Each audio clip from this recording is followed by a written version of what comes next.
हाय, मी मृण्मयी अवचट।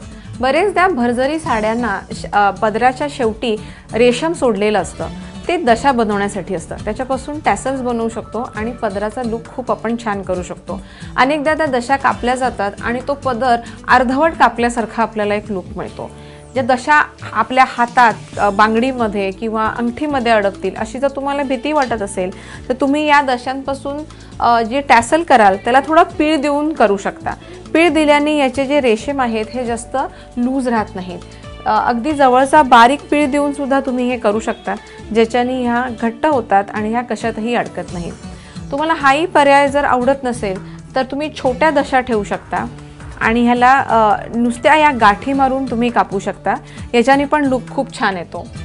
जर तसे कारीगर किंवा तसं तुम्हाला करायला जमत नसेल आणि तुम्हाला जर त्याला शिवण मारून हवी असेल तर मी सजेस्ट करेन की कसब किंवा गोल्ड जो दोरा असतो, जरीचा जो दोरा असतो, त्याच्याने जर तुम्ही शिवण मारलीत तर हा जो पदर आहे हा ॲब्रप्टली मधोमधच उगाच कापलाय असं वाटणार नाही।